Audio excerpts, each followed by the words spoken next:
awareness on the NGO sector, the impact it has, the work that it does in this country, and most importantly, the critical role that NGOs play in terms of being critical partners to government and enhancing development in this country. And most importantly, as I said, we also use the NGOs Week platform to ensure that there is synergy between the different stakeholders working towards attaining the national priorities in terms of development. So the NGOs Week 2023 is a culmination of enormous collaborative efforts with our esteemed partners, including Trocare, we have Shofco, we have Plan International, we have Compassion International, Kenya Good Neighbors, Action Against Hunger, we have Dan Church Aid, Christian Aid, Act Kenya Forum, Fin Church Aid, World Vision, Brook East Africa, Stanbic Bank, Cooperative Bank, Family Bank, and Absa Bank, amongst many others. This year's NGOs Week is organized on the theme, NGOs in the Frontline, Powering Sustainable Development in the 21st Century. I welcome you all, and thank you for joining us in keeping with the NGOs Week.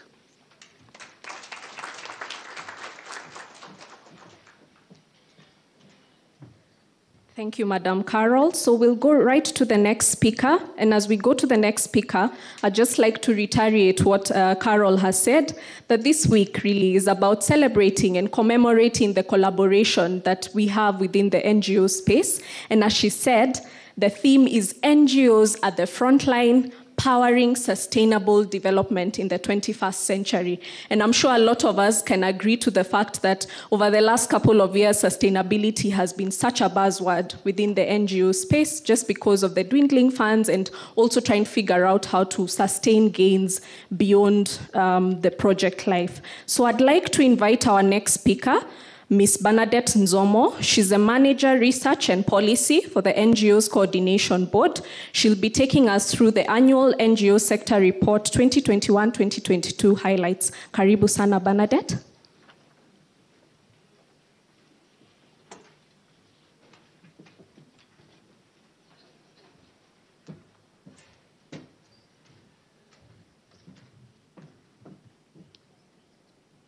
Thank you, Nyawera.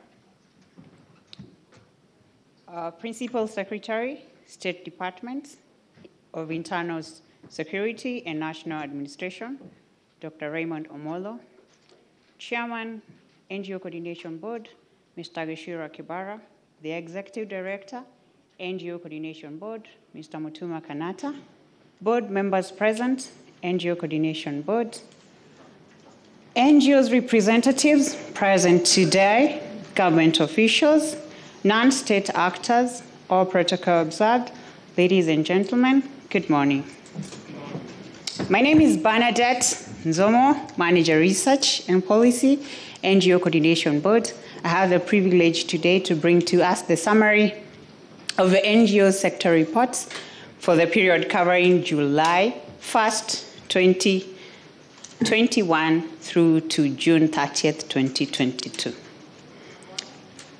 NGO Coordination Board is a state corporation mandated with the registration, facilitation, coordination, regulation of all the activities of non-governmental organizations and advising the government on the role and the impact of the NGOs in the national development agenda. We have specific activities among them, or specific mandate among them is facilitating and ensuring there is a coordination of the functions of NGO within the nation, and maintaining an active register of all the registered NGOs, among others. I wish to note that there has been an additional function to the NGOs board under the first schedule of the Proceeds of Crime and Anti-Money Laundering Act of 2009, whereby the NGO Coordination Board has been listed as one of the supervisory authorities, and it's supposed to report to the Financial Reporting Center any activities that could be an aspect of illicit financial flow and the vulnerability of the sector to that abuse. And on the same note, just to note that currently the NGO Coordination Board, with other key stakeholders, we are carrying out a risk assessment to ascertain the vulnerability of the NGO sector, and specifically not only the NGOs and under the NGO Coordination Board, all the non-profit organizations registered within the different regimes to ascertain the vulnerability of a sector to illicit financial flow abuse. During the development of a report, we considered two different sources of data. The internally generated data, which we get from our annual report, the official Form 14, available in our website, audited financial statements submitted by the respective NGOs, and this is the NGOs who spend above $1 million in the financial year. They are mandated to submit the audited financial reports for the ending period. And then also the other official document that we utilized during the development of the report was the Form 3, which is the registration of new NGOs. Externally, data that we gathered, we carried interviews with the relevant NGOs out of a selected sample and carried out data from via phone interviews. During the year ending June 30th, 2022, we registered a total of 272 NGOs. 217 of them were national, while 55 were international. And we have a summary of how the registration has been over the years, and we can see there's a time we had the lowest number of registration in a year, but every year we continue to register NGOs. Cumulatively, since 2013 to 2022, we registered 12,162 NGOs as at 30th June 2022. And the amount of money receipted in the year, I want to report to us, the NGO reported to have received 175.9 billion. And this is a growth of 26.9% from last year's amount of monies receipted, which was 138.6 billion. I also want to bring to our attention that out of the registered NGOs, the report was from 3,005 NGOs who filed a return during that period. It is equally important to note that the main source of fund during the year were from affiliates of the NGOs at 28.8%, followed by foreign government agencies, NGOs, CBOs, foundation, and trusts at 26.6% and 24.8%. And we've traveled a road, a journey for where we've come. And we can see we've received amounts of 142.6 billion in the year ending June 30, 2015. And currently, the year ending June 2022, 30th, we have received an amount of money, 175.9 billion. We also want to discuss or have a conversation about how the money has been spent. And before we even dive into that, we are just wanting to give us the amounts, how they have been receipted from different organizations. And I'll just go to the comparative fund received per jurisdiction. You will see Kenya, the amounts of money receipted. Though we have registered a slight growth, the comparative funds received per jurisdiction, while other countries, there's still a bigger proportion of the amounts of money receipted from other countries. And also, we have an amount which we are saying is still, people did not specify the sources where the amounts of money is coming from. So moving on to other issues of NGOs, and I also want to discuss that affiliate of NGOs were the highest. Then also the continent where the amount of money came from, we have Africa being number 3 at 17.0%, and then North America leading at 48.3%, and Europe as well following at 32.6%. That is a conversation we were having on the jurisdictions and how the amount of money came. And Kenya, you can see where we are. And Kenya, we are such a generous organization. We had a growth of 5 billion the year ending June 2022. I think it's also equally important to say how the money were utilized. It is important for us to note as well that we spend, the NGOs who reported in the year ending June 2022 stated that they spent a total of 185.5 billion. It's a 5% increase compared to last year's expenditure of 176 billion. 61% of the total amount spent were utilizing projects, 27% on staff, emoluments, administration costs at 10%, with also purchase of tangible assets posted at 2%. And that is a breakdown, a tabulation of a breakdown of the expenditure. It is also important to note that from last year the expenditure on project was at 58, and this year we have had a growth to 61.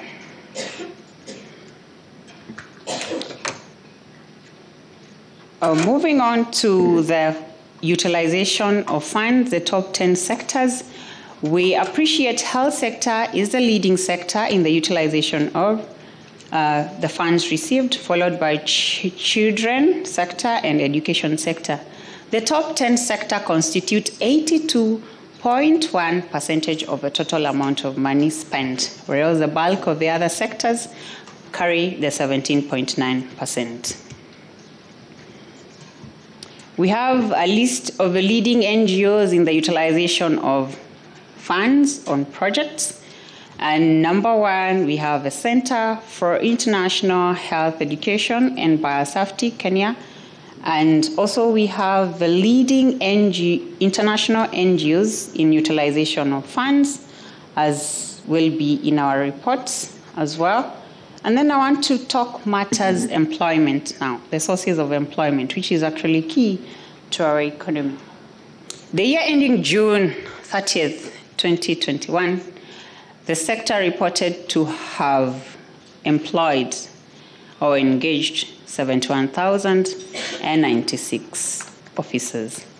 And you're saying a total of 40 and 23 of employees were salaried, of which 35,614 were Kenyans and 4,409 were expatriates.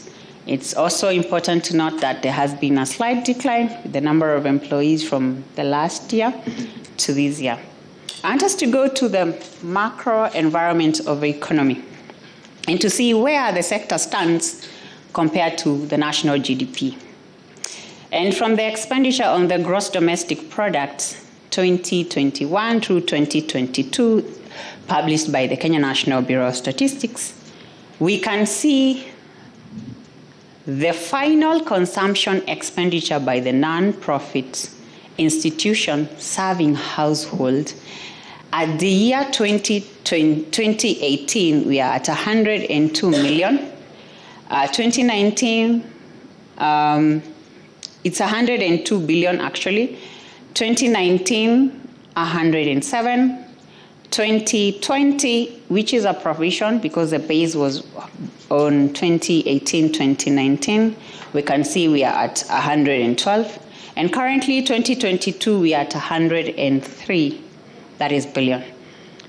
Comparing this as a proportion to the gross domestic product at market price, because market price is equally the same as the current price, we see NPI serving household, we are at 1% contribution to the economy. Contribution to the Big Four agenda, now better with the current administration. NGOs reported to have spent a total of 50.3 billion, and specifically 34.3 were on universal health care pillar, 15.2 food security pillar, and 676.5 million manufacturing pillar. Housing and settlement pillar they spend a total of 130.4 million. And matter sustainability of the sector, we also wanted to look into how sustainable is the sector, and we adopted a methodology from USA to measure the sustainability of the sector. And the methodology captures 3 interrelatable dimensions.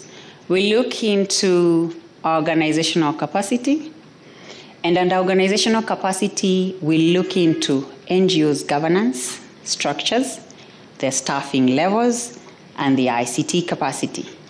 And the other intergenerational dimension we look into is the financial viability, where we look into the diversity of income sources, the local support, and self-generated income, as well as ownership of non-current assets.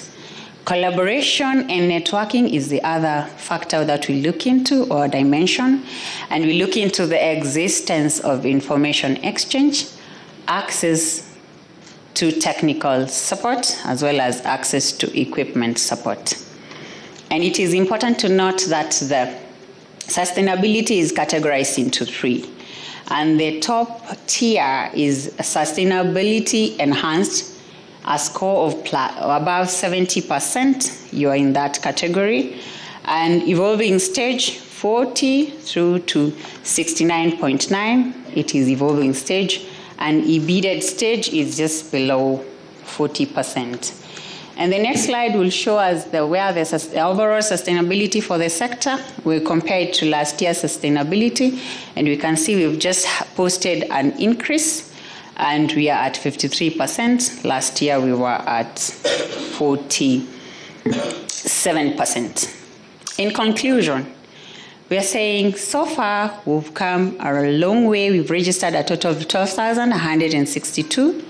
The year ending June 2022, we registered 272 NGOs. We managed to spend 185.5 billion, and 113 billion was expended on projects, and specifically 102 billion was expended on projects in Kenya. And we have registered, a total of registered NGO, which is 9,792, because out of the 12,162, some have been deactivated, deregistered, and dissolved. We received returns from 3,005 NGOs. And we are saying, as NGO Coordination Board, we shall strengthen monitoring and evaluation system to promote transparency and accountability in the sector, as well as conclusively capture the contribution of the sector in the national development. We shall undertake to enhance enforcement function of the NGO Coordination Board. And the board will encourage the NGO to practice the 70-30% rule, the best practice, remembering we said it has been improvement from last year. Last year, we posted 58% of the amount of money receipted spent on projects, and this year we have posted 61% growth. And we have our Institute of Charity Management, which will work with us as NGO sector to encourage the local philanthropy, so as we don't focus, or rather we don't rely on external funding. Thank you for your time. Please be advised the official report will be available after the official launch by our chief guest. Thank you.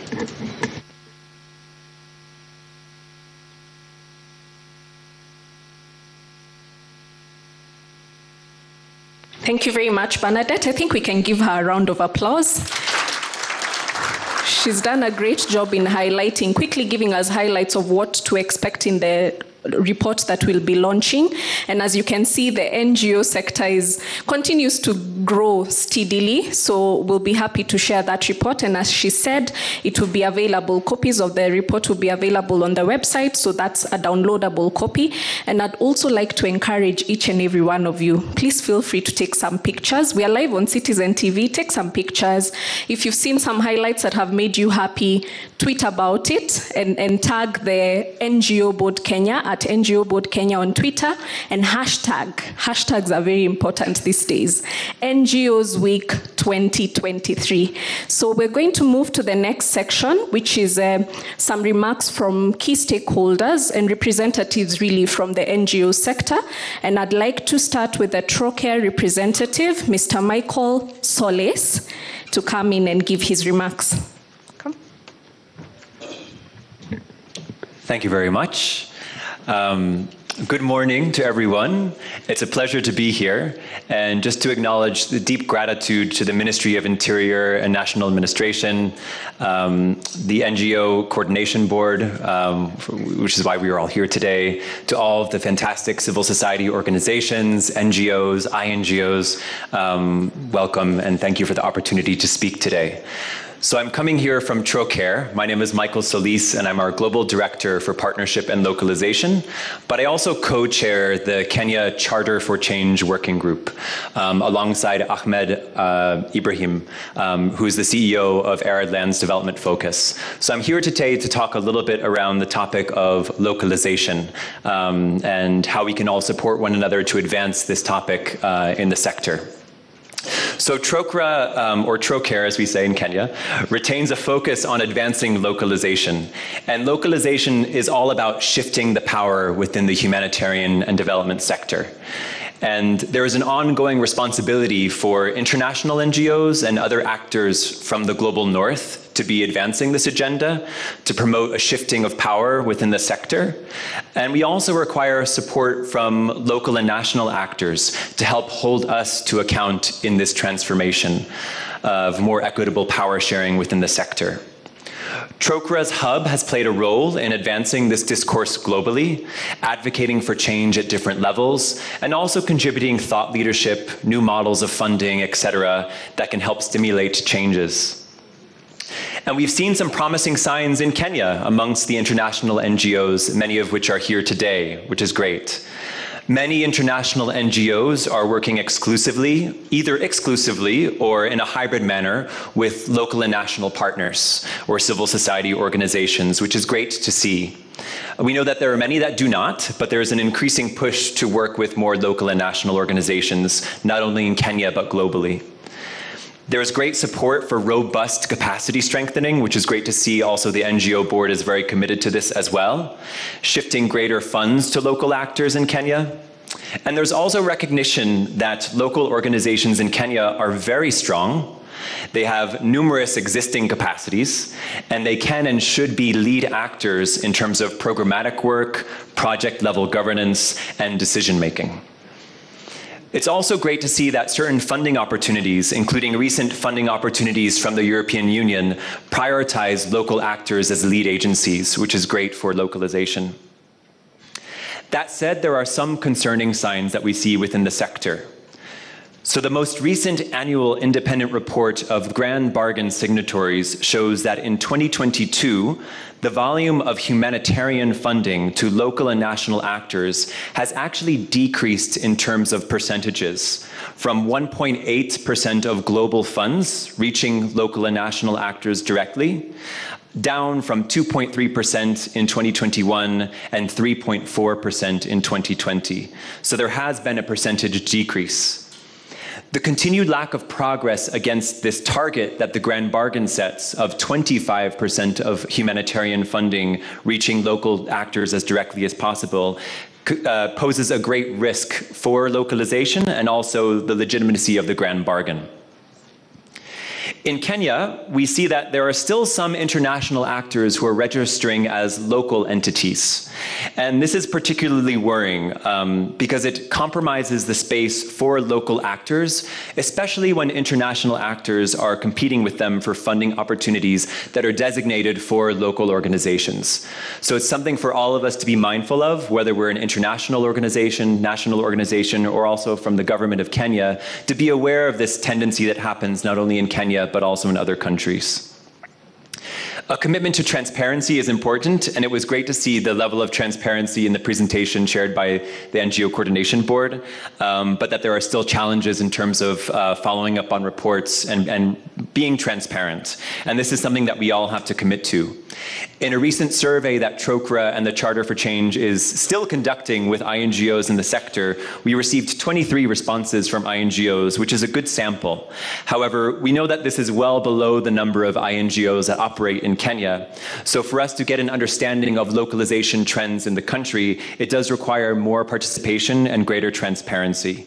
And this should not be limited only to agencies that have signed onto core commitments like the Grand Bargain, the Charter for Change, or the Pledge for Change. It's a sector-wide commitment. We know that many agencies, international agencies, are in the process of developing equitable policies on sharing indirect costs with local and national actors, which is a really important topic. But what we've seen from our recent our survey is that most INGOs don't have such policies in place at the moment. We will be having an event at the end of the month with donors and UN agencies with the goal of advocating for increased, more equitable policies around sharing indirect costs or overhead costs with local and national actors to support their sustainability. And for donors, I'm not sure if we have any donor agencies in the room today, but the big elephant in the room continues to be risk. And what we're advocating for in the Charter for Change is for donors to fund courageously and to shift away from the narrative that it is somehow more risky to be working with and through local and national actors. There is an expectation and I think an onus or burden on local organizations to demonstrate accountability and also to not give others who might be critics of localization an excuse for localization to fail. The Kenya Charter for Change Working Group exists. It's very active. We have nearly 80 agencies in Kenya that have either signed or endorsed the Charter for Change, which outlines commitments to localization. You can learn all about it at the booth outside later today. And this is a really robust group of agencies that are helping to advance the localization agenda in Kenya. Kenya is also very well represented at various levels, including in a global advocacy group and also as a chair of the Global Capacity Strengthening Group within the Charter for Change. Members of Kenya's Charter for Change Working Group have also represented this working group internationally at different events like COP27, at the African Humanitarian Summit, and also at the European Humanitarian Forum. So Kenya is well represented in many of these spaces. This working group is exploring different ways of advancing localization going forward, including the establishment of a localization framework in Kenya, working closely with local authorities and international and local agencies. We're also looking at possibly setting up a national reference group linked to the Grand Bargain's third phase of work, which will more effectively link the work of the Grand Bargain globally, specifically with what's happening in Kenya, and commit UN agencies, INGOs, national NGOs, the Red Cross and Red Crescent to upholding the localization principles enshrined within the Grand Bargain. In our recent survey that we conducted, we found that 80% of respondents felt that pooled funding would be a worthwhile mechanism to explore in Kenya to support increased funding to local and national actors. So this is another area where we can explore together going forward for greater funding to local organizations. And in an ongoing way, we continue to share examples of good practice. Later on this week, we'll have a session with Arid Lands Development Focus, Dan Churchaid, and Life and Peace Institute on good practices in Kenya around localization, which hopefully you can join in on Wednesday. So I'll leave it at that. Thank you for the opportunity to share and to engage in this space collectively with government, civil society, and many other stakeholders on this issue around localization, which is at the heart of what we're doing, and I think at the heart of the direction of the sector going forward. For localization to be successful, it requires everyone's commitment, and we look forward to our future collaboration. Thank you. Thank you, Michael, and we do look forward to seeing the localization framework. So I'd like to invite our guest, our next speaker, and I'd also like to request that we keep it at a maximum of 3 minutes. You can go lower, but 3 minutes maximum. So I'd like to invite the SHOFCO representative, that's Madam Margaret Ochieng. Karibu sana.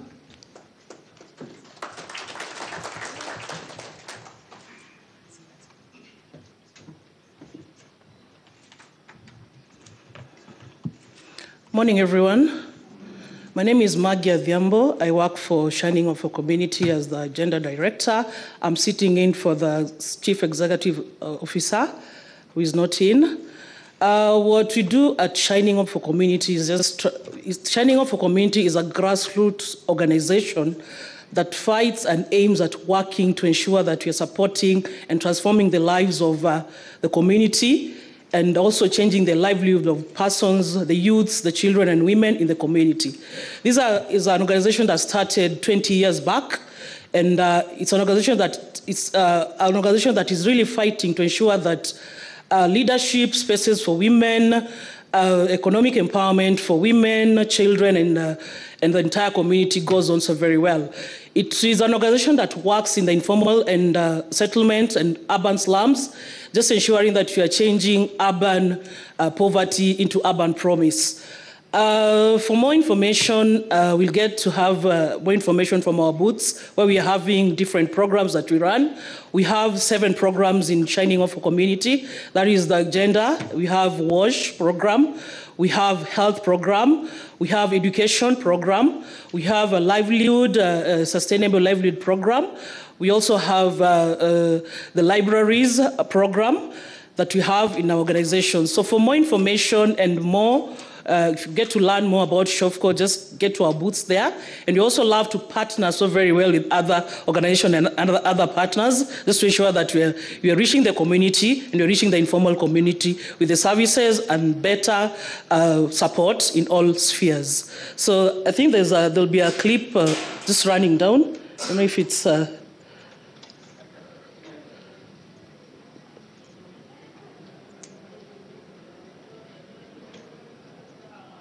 There's something that was supposed to run down from just a brief of what we do. I don't know if it's ready.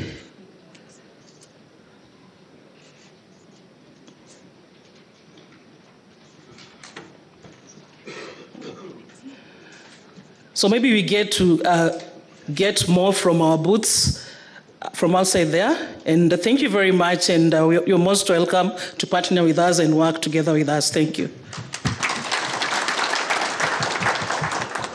Thank you, Margaret. I'd like to invite our next speaker from Plan International, Mr. Patrick Genga. Karibu, Patrick. Dakika tatu tafadhali. Yes, thank you. Good morning, everyone. So the Principal Secretary, Ministry of Interior and National Administration, Dr. Raymond Omolo, the Chairman, NGO Coordination Board, Mr. Gishira Kibara, the Executive Director, Mr. Mutuma, and fellow NGO representatives, and all of us who are here. I would like to make just a very few remarks in the interest of time. I will not take much of your time. But what I would like to say is that this is really a unique opportunity, and many of us in this room will bear me witness that the relationship between us and the NGO Coordination Board has not always been this warm, so we do really appreciate the leadership that is creating this forum for us to get here together and see how we can contribute to building our country. Plan has been working in Kenya for 40 years, and our work is around children's rights and advancing girls' rights. Currently, of course, in view of the drought, we are concentrating on school feeding programs, which we have noticed are keeping school children in school, and it's really one of our flagship initiatives taking place in Kwale, Kilifi, Tana River, and Tharaka Nithi and Machakos. We as an organization recognize the value of powerful partnerships and acknowledge that we are stronger when we work together. And really, that's the core of this forum today. In 2022, last year, we launched a new 5-year strategy, which is about ending teenage pregnancies and all forms of violence against girls. And what our research found was that 98% of girls who get pregnant are not in school. And we see this as a big challenge as a country that we need to address. And that's a big focus for us. We are aiming to reach over 2.75 million children and young people. And the focus is on girls for obvious reasons to us, and so that we want them to own their agency and be able to thrive in their own. So we work in a way that really empowers young people to take charge of their lives. We in the NGO world, and even in government in the world we are today, of course, the nature of our partnerships is increasing and getting more complex. And as that happens, I think it's so the more important for us to have forums like this where we can share experiences, exchange learnings. And for that, I think this event is a perfect forum. Like the song that was the theme song for the World Cup, those of you who are soccer fans, we are better together, just to quote that song. Thank you very much, and look forward to seeing you at our booth where you can see a lot more of what we are doing. Thank you. Asante sana, Patrick. I'd like to invite our next speaker, the chair of the NGO Council, Mr. Stephen Cheboy. Karibu sana. Good morning. PS Dr. Raymond Omolo, our chair of the board, Kishira Kibara, ED, development partners present, NGOs, and other partners. Good morning again. My name is Stephen Cheboy, the chair, National Council of NGOs, and this is a platform provided by the Act for NGOs to interact and share any issues of concern. Allow me, guest of honor, to ask our leadership present from the council to just stand up. If you are a member of the council or a leader, please stand up so that you are recognized. Kindly, all the leaders present, so that the PS and other leaders, asante sana. Karibuni. As a council, we want to really appreciate the government and also the board for the support they have accorded to the NGOs in the country, both national and international. I want to assure you, PS, that our NGOs in this age and era are very disciplined. Initially, you have seen NGOs who are also doing wrong things, but I must tell you that our NGOs currently in Kenya and around the region are very disciplined. You don't currently find NGO doing anything that is not provided in the terms and conditions, the certificates of registration. And as you have heard from the report, our NGOs are really contributing to national development, and want to really appreciate the government for the support they have accorded the sector so far, as we also ask for more support, because currently our NGOs are struggling in terms of funding, in terms of resources, and as you have also realized, we get a lot of resources from outside sources, which should not be the case.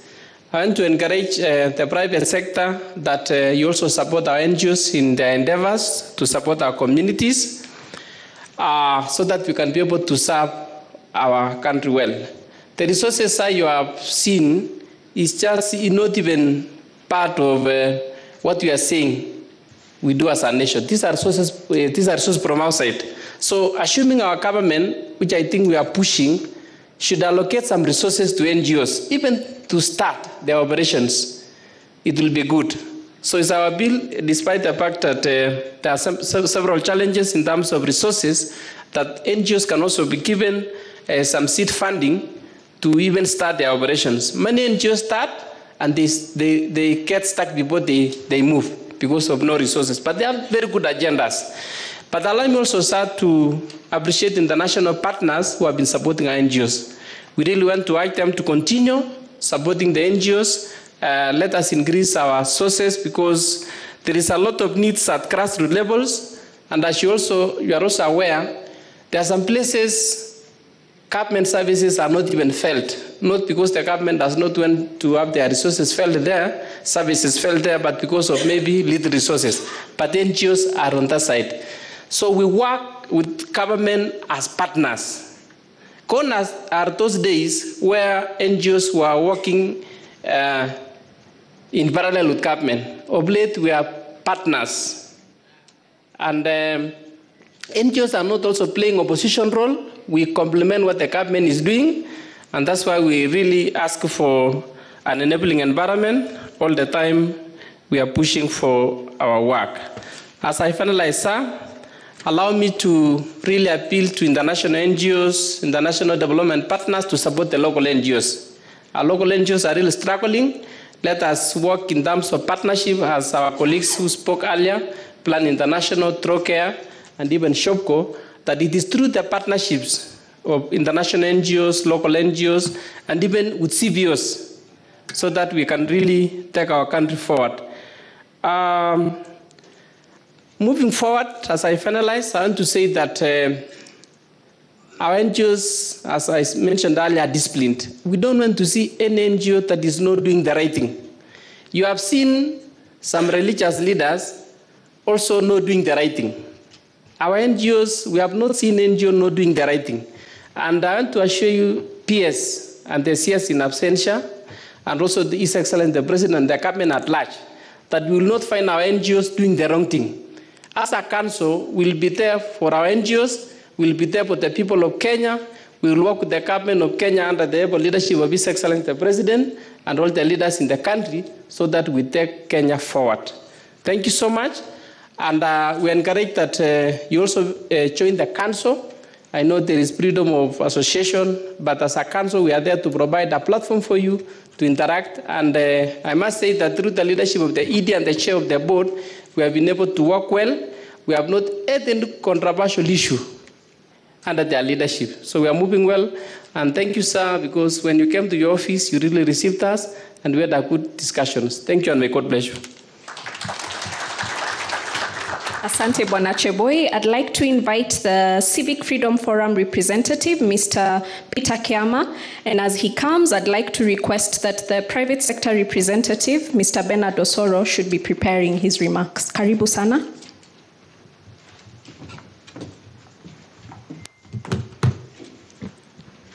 Thank you very much for this invitation.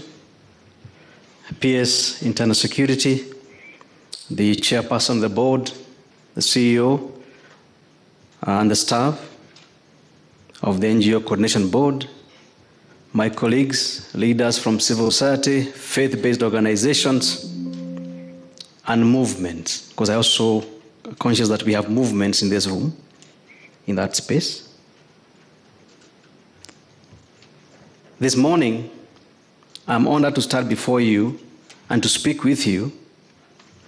And I honored this invitation for several reasons. Number one, I'm here because I believe it is good manners to honor invitations by friends and comrades. Number two, I'm here because I believe that all of us must, as a matter of duty, defend our Constitution. And part of defending our Constitution is to support independent government institutions and other agencies within government to be able to deliver on their mandate, but also to protect their independence. And so I honor those in the NGO Coordination Board for their professional approach in the last few years, as highlighted by Patrick from Plan International. I haven't had occasion to or reason to come to your office to intervene on anything because my staff have had very good working relationships with your team at the NGO Coordination Board. PS, we feel honored by your presence here because this is like Christmas for us, or that one day in the year that we feel we need to celebrate. And so thanks for honoring this and honoring us by coming to celebrate with us. Thank you very much. And we hope that this continues during your tenure and it gets better and better. Allow me to just highlight one thing, and this is about the enabling environment for civil society.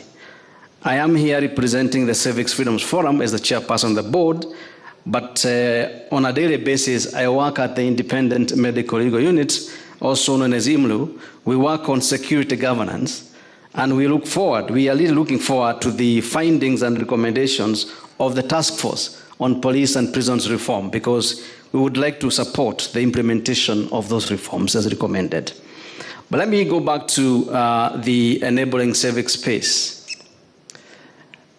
The delegates seated here from across the country, from faith-based organizations, movements, and NGOs, would like to request that you give us a small gift at this event.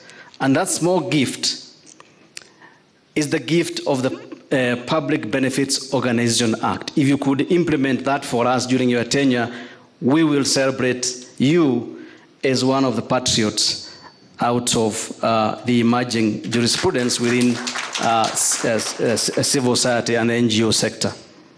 We'd also would like to request PS kindly that as you reflect about this forum and as you leave us to continue, also maybe to invite us to a conversation about the emerging legislation at the county level that might seem to be maybe contradicting the NGO Act or impacting negatively on the NGO's operations at county level.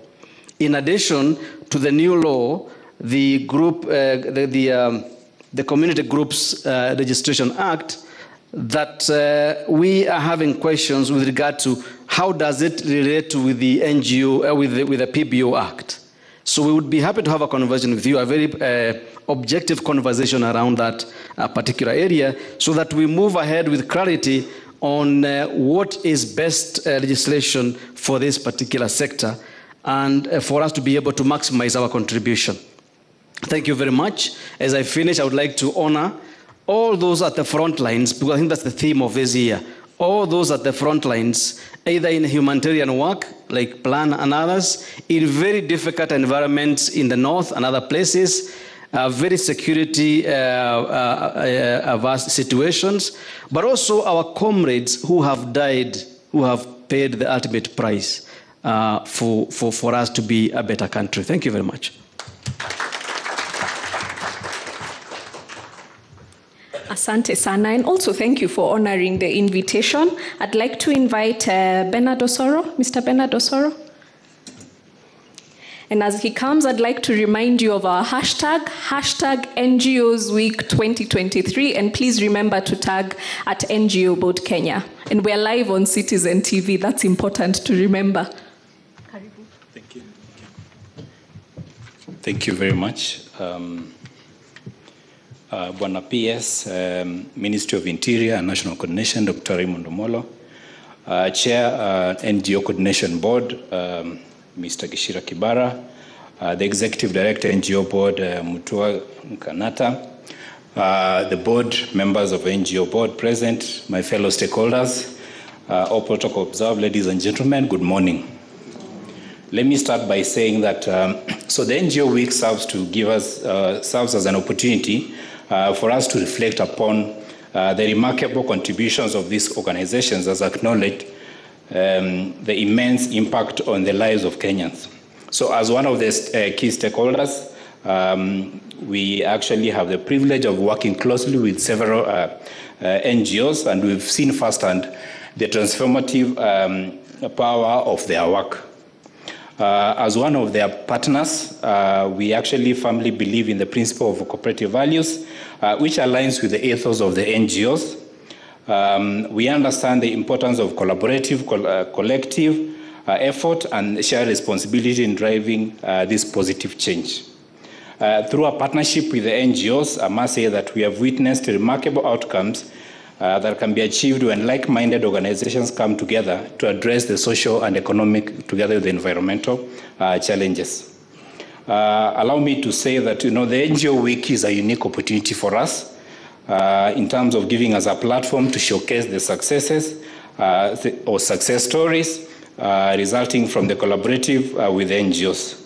It's an opportunity for us to highlight the innovative as well as the initiatives which are actually community-driven. Through the various events and seminars, I would say, and exhibitions, we aim to raise awareness among the remarkable work being done by NGOs. Noting from what the chairman said, we, however, note the challenges that some of these NGOs face in terms of financial resources, and we're here to support you in any way that you want us to support you.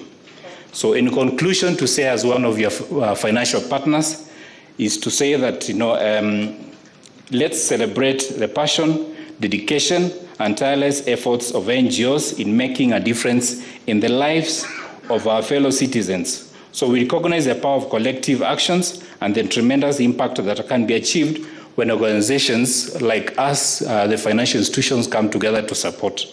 During this week, let's not only celebrate the accomplishment of NGOs, but to also commit ourselves to support the endeavors. Let us pledge as financial partners to strengthen our partnership, explore the new opportunities for collaboration, and continue striving for a more equitable and inclusive, prosperous Kenya. Thank you.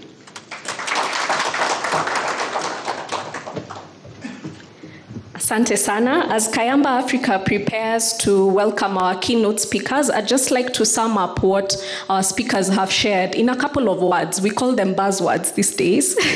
Transparency, sustainability, advocacy, localization, enabling space, and collective action. I think those are really key highlights of what our speakers have really spoken about here.